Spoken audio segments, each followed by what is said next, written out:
Halo, assalamualaikum warahmatullahi wabarakatuh. Selamat datang kembali di channelnya Pekerja Migran Indonesia. Kawan-kawan semuanya, bagaimana kabarnya ini hari? Semoga baik-baik saja, guys. Semoga kawan-kawan dijauhkan dari mara bahaya di dunia ini. Amin. Dan semoga dilancarkan segala usahanya. Besok minggu konon katanya ada angin.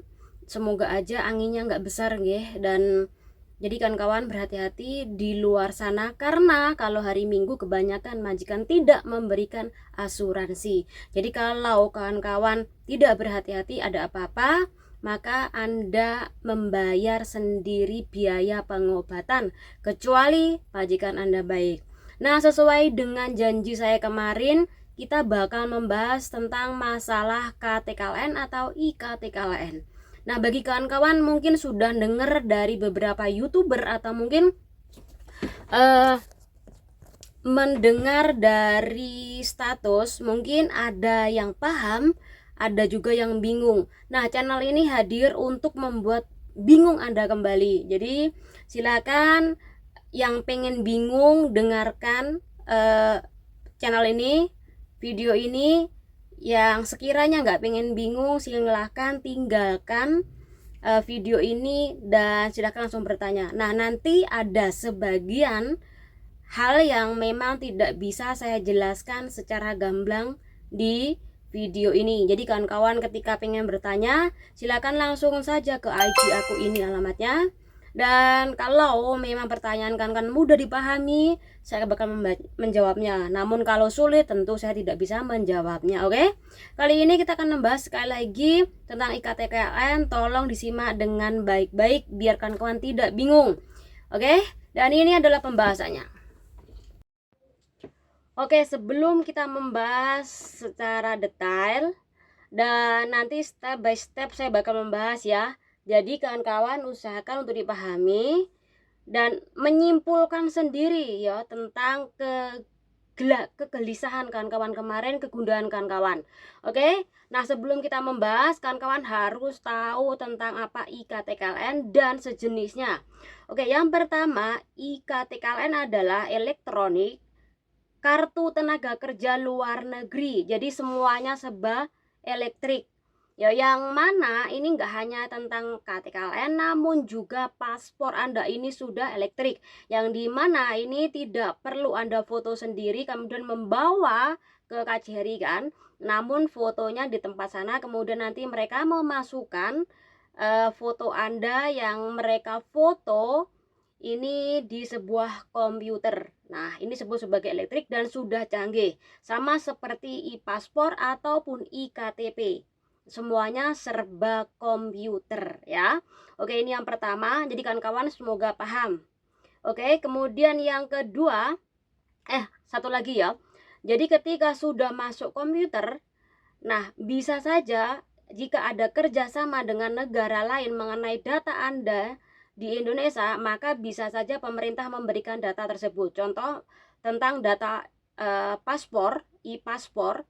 Nah, bisa saja ini juga sama dengan IKTKLN jika suatu saat suatu negara ini membutuhkan data lengkap Anda tentang bagaimana pembekalan calon tenaga kerja, bisa saja ya.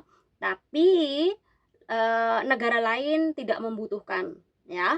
Nah, ini yang harus kawan-kawan pahami. Oke, ini yang pertama. Kemudian yang kedua, kawan-kawan tentu pasti mendengar yang namanya Cisco KTKLN. Nah, Cisco KTKLN itu apa sih? Sistem komputerisasi tenaga kerja Indonesia, yang dimana sistem ini adalah pendataan bagi calon tenaga kerja, dan ini semuanya sudah harus terdaftar di BP BP2MI, yaitu Badan Perlindungan Pekerja Migran Indonesia. Ini namanya adalah Cisco KTKLN. Kan harus paham ya. Kemudian yang ketiga adalah IPMI atau EPMI Reader. Ini adalah elektronik pekerja migran Indonesia, yang dimana ini adalah identitas resmi pekerja migran Indonesia yang berbentuk elektrik, dan ini harus memenuhi syarat dan prosedur ketika bekerja ke luar negeri. Jadi tolong bedakan antara Sisco KTKLN dan IPMI. Ya, dari sini kawan-kawan harus paham. Jadi sebelum kita membahas tentang permasalahan IKTKLN yang gempar-gemparnya di kalangan kita. Tapi nggak apa-apa kawan-kawan, silakan bahas aja, silakan Anda bertanya di mana-mana, silakan gemparkan, itu lebih baik lagi. Karena kalau kawan-kawan menggemparkan, semoga tidak ada oknum yang ngaku-ngaku sebagai petugas kemudian ini menipu kawan-kawan ya. Karena salah satu yang ditakuti oleh mereka itu adalah para pekerja migran Hong Kong. Karena kawan-kawan ini dianggap sebuah singa yang bisa meraung, yang bisa membatalkan jenis kebijakan yang merugikan sampean semuanya. Karena tidak hanya sampean itu istilahnya adalah bacot nih gini sosial media, dipastikan kawan-kawan ini juga melakukan aksi demo di negara Hong Kong, termasuk di konsulat. Nah, itu bagusnya kawan-kawan ya.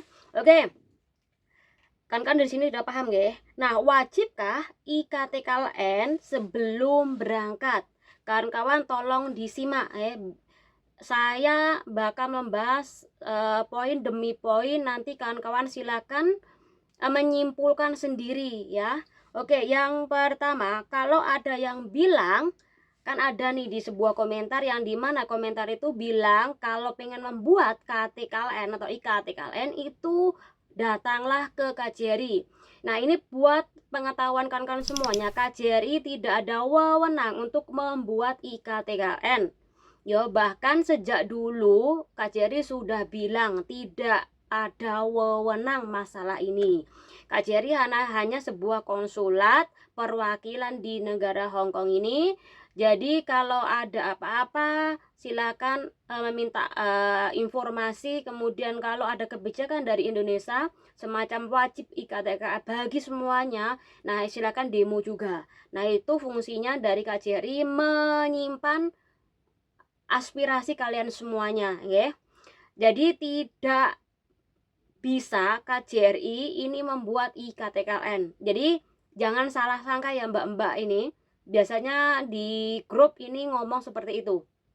Oke, ini pertama. Kemudian yang kedua, IKTKLN itu berisi yang pertama adalah kartu peserta atau polis asuransi KPA, yang kedua adalah bukti pemeriksaan kesehatan, ketiga adalah kontrak kerja, dan bukti bahwa Anda sudah mengikuti BAP dan lain-lain ya. Jadi itu yang terdapat di IKTKLN ya. Oke, dan wajib disertakan bagi kalian yang berangkat ke luar negeri dan bagi kawan-kawan yang sudah bekerja di negara orang lain dan dulu pernah memiliki asuransi atau pernah mengisi IKTKLN, ini tidak usah mbak, tidak usah Anda bersusah payah ini membuat lagi karena Anda sudah terdaftar ya. Yang pertama ini ya. Oke, kemudian yang kedua, bagi Anda yang pernah kontrak mandiri, kemudian kontrak mandiri itu apa sih? Kontrak mandiri itu adalah Anda melakukan perpanjangan kontrak tanpa menggunakan jasa agensi. Kan ada kan yang renew kontrak ini tidak menggunakan agensi, namun Anda sendiri datang ke KJRI. Ini disebut sebagai kontrak mandiri. Jika suatu saat majikan terakhir Anda yang melakukan kontrak mandiri tidak mau dengan Anda, secara otomatis Anda kalau pengen bekerja lagi, mencari majikan lagi, Anda harus pulang ke tanah air dan melakukan proses seperti awal lagi, minta bantuan sebuah PT. Itu disebut sebagai kontrak mandiri. Nah, nanti juga pendataan ulang kembali.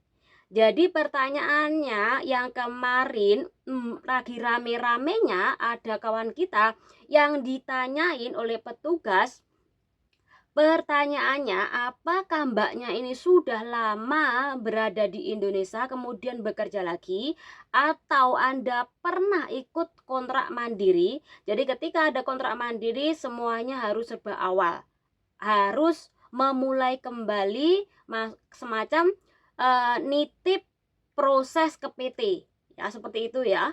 Ini harus kawan-kawan pahami. Kemudian yang keempat, kegunaan IKTKLN atau IPMI Reader ini untuk mengecek apakah Anda sudah terdaftar apa enggak, atau Anda ini resmi apa enggak,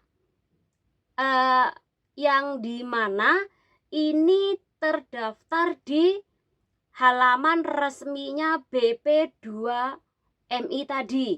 Ini kegunaan dari IKTKLN ya. Jadi kawan-kawan, kalau sudah lama di negara ini, silahkan cek kembali apakah data-data Anda ini ada atau enggaknya.